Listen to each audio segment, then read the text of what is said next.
What's up, everybody, and welcome to the very first episode of a brand new series I'm bringing you guys in FIFA 21. We have a brand new manager to add to the extended Tortureverse, or whatever you want to call this. And I just want to go ahead and say one thing real fast. If you are an Italian viewer or one of my viewers who are looking for videos in Italian, I do actually have a new channel already out right now that you can check out. I will leave the link in the description down below. There will be only videos in Italian, but now let's take a look at Falbert Feinstein. He is a foul-mouthed Scotsman who has a passion for football, fine whiskey, as well as talking a bunch of mad shit. So I believe he's going to be the perfect manager to run a Premier League team, because we've seen great Scottish managers in the past, none better than the one and only Davy Moyes. I mean, what he has done over the years with teams like Everton and West Ham has been sensational.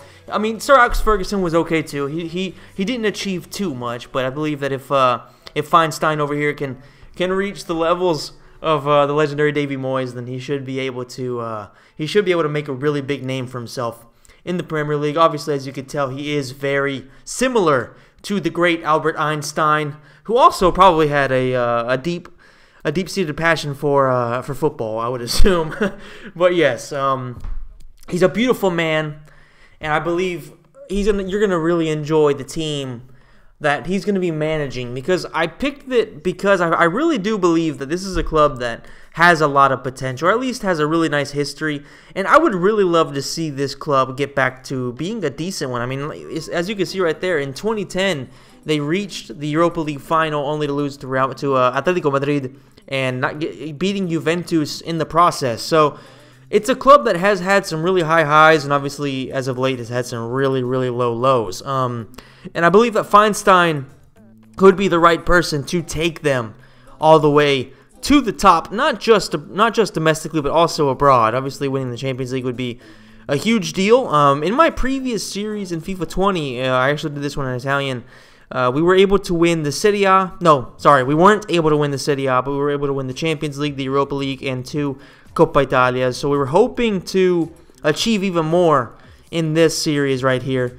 I'm actually going to be kind of continuing that one in Italian on, like I said, my Italian channel. So if you're interested in that, for whether you're an Italian speaker or whatever, go check it out. Definitely, I think it's going to be really, really fun. But we have a few invites for preseason. We have the Champions Trophy, the European Shield, and the European International Cup. They have more or less the same difficulty. I would actually say that this one, which gives you less money, is probably more difficult because there is Milan. So technically there's a better team in that one. This one gives you a couple 100,000 more, which isn't a lot in the grand scheme of things, but everything counts. This is kind of the team that we're looking at starting off with. Obviously, the first thing that comes to mind is that we have a good keeper, Areola. Played for Real Madrid, played for PSG, so he's a good keeper. And our midfield is pretty solid. We have 3, whether it's the CMs or the CAM, we have 4 decent players right there. None of them are exceptional, but they're all decent. And of course, Mitrovic is a decent player, and Anderson as a center back is okay. We're looking to try to get rid of some people to try to add some money, and Burnley come in with an okay offer for Knockaert, who's a 74 overall. At 28 years of age. They want a 2-year loan plus buy. I'm not really interested in 2 years, because that really just takes things, it takes too long for that to actually happen. So we accept the 1-year loan as well as a 3.8 million buyout clause afterwards. So, and we don't have his wages on, so that's a decent little thing. We sell Fabrizio for 1.9 million, which isn't great, but he's a 74 overall keeper. He's not going to get any better, so who really cares about that? Taking a look at the way we're going to play, I want to play a little bit more balanced, because we're not really using a team with any solid players, realistically, like players that can really carry you.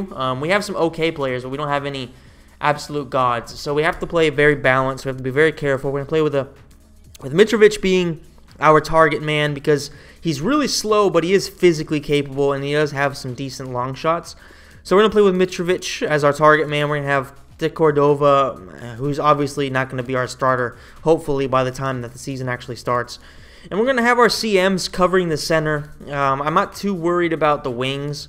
I just kind of feel like that covers itself. And we're going to have our fullbacks playing at stay back while attacking, because we can't risk too much, because we don't have good defenders. I mean, Anderson can grow into something, but we really need to to replace Hector, because he's not going to improve. I mean, we really do need to strengthen our center backs and definitely one striking option. I think if we can do that, then we have a chance of, I wouldn't say fighting for a title, that's just ridiculous, but definitely fighting for mid-table and maybe even a Europa League spot, just to kind of survive the first season. And of course, Torino are instantly showing our weaknesses, making it 1-0 after only 8 minutes.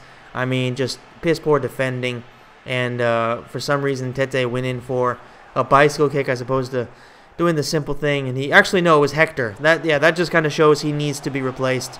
Hector once again unable to make the interception off of a very simple pass to intercept. I mean, just look at this. It was essentially right at him as it comes in. He just didn't stick out his leg, and Areola can't stop that one.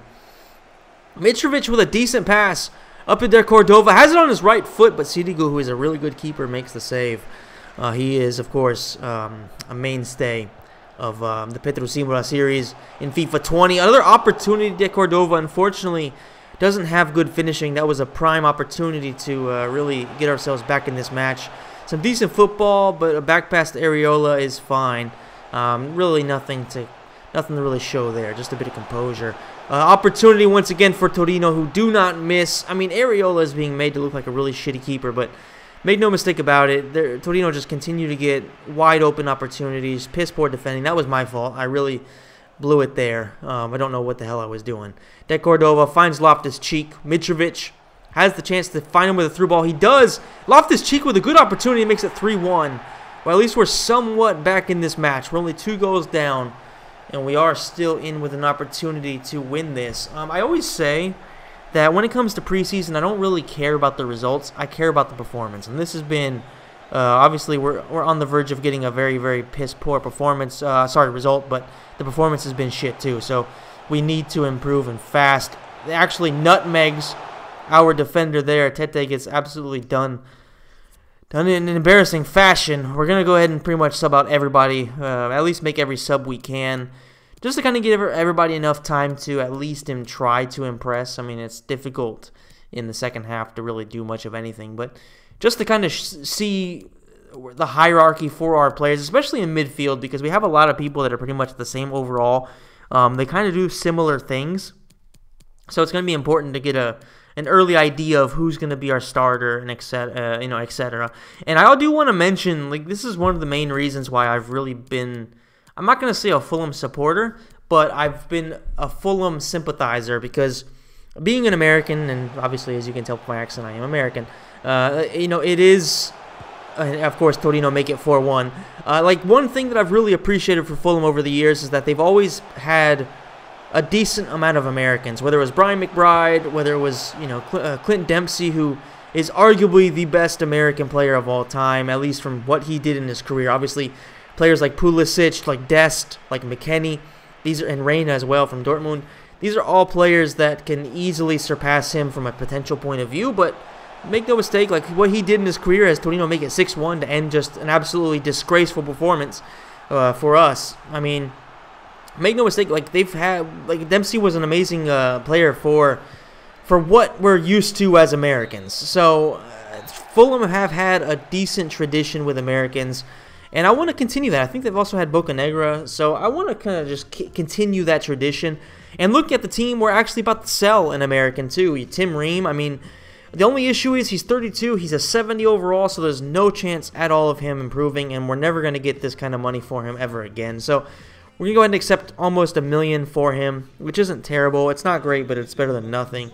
And yeah, there's Robinson, who's an American left back already in the team. So we do have 2 or 3 Americans already in the side, and hopefully we can bring in 1 or 2 to just kind of continue this tradition. Like I said, Reina is a player that I really like. He was in one of my previous series as well, and I would love to be able to build up these guys and maintain that tradition, as well as having plenty of English talent, as well as we start off the match against Celta Vigo, who is a very good team as well. Last season they were in the Europa League, actually got pretty far in it as well, being eliminated by Inter.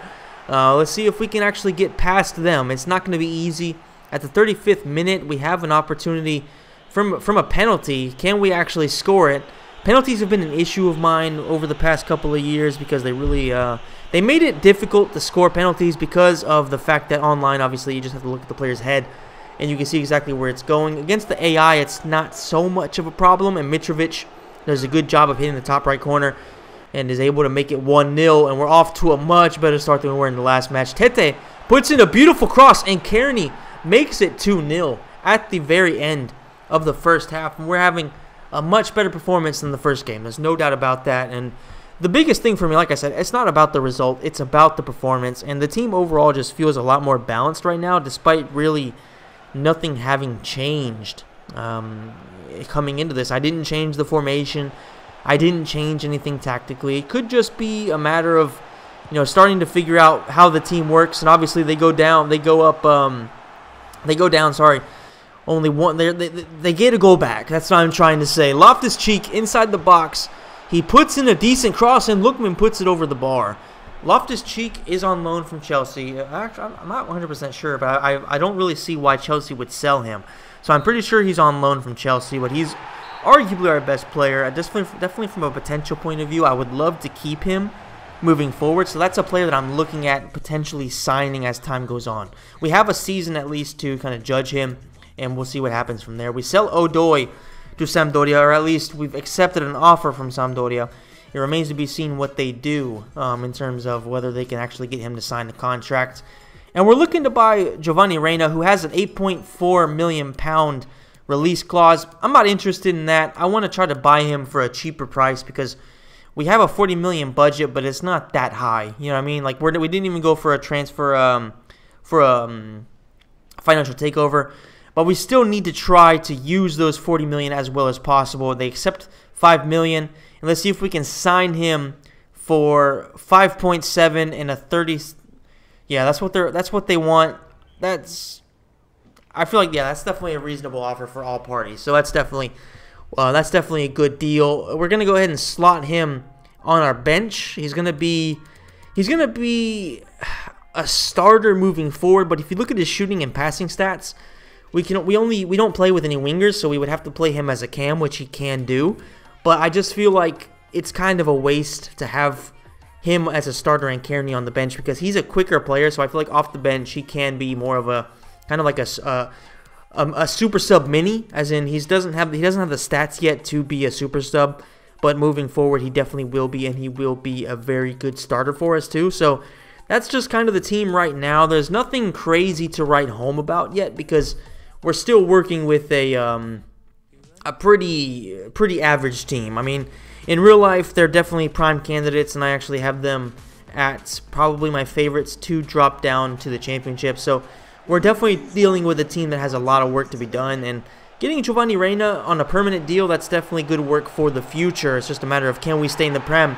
And obviously Loftus-Cheek, like I said, is going to be our best player, at least on paper, and he takes us up against Basaksehir 1-0, going with the Neymar celebration. I'm not a fan of Neymar, so I'm going to try to ban that going forward. Obviously Feinstein had a really hard start to life at Fulham, but after that last performance, I feel like it's starting to look up. Obviously in the lead over Basaksehir, which is not or Basaksehir, however the hell you pronounce this team. There's not a club that's going to be threatening in any way. At least you would expect us to smash them. But they're remaining in the match. I mean, as we go into that's it. The first half was essentially nothing. They have an opportunity here to make it 1-0. Areola makes a decent save. Here they are on a corner. Visco's a player I get way too often in Ultimate Team. They have another good opportunity. It's saved on the line by the fullback. I'm pretty sure that's Tete. A really, really good save there from our defender, doing what the keeper couldn't do. And we have an opportunity on the counterattack with Reed. Ooh, it's a good ball into Cavaleiro. He's pretty quick.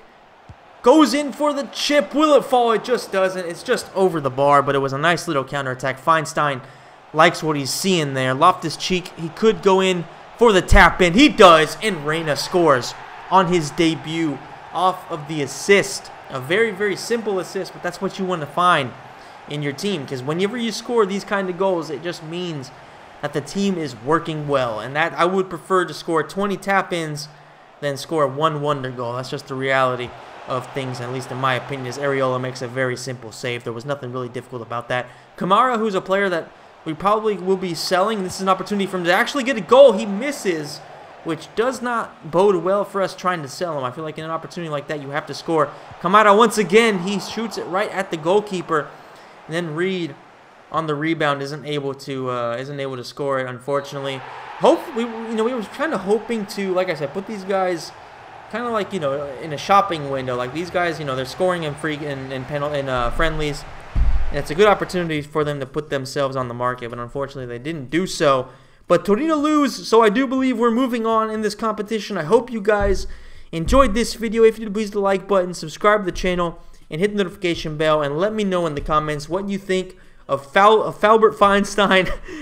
What do you think of his potentials of succeeding with Fulham? And what do you think of this series so far? And how excited are you guys? Let me know all those things in the comment section down below. And I will see you in the next video.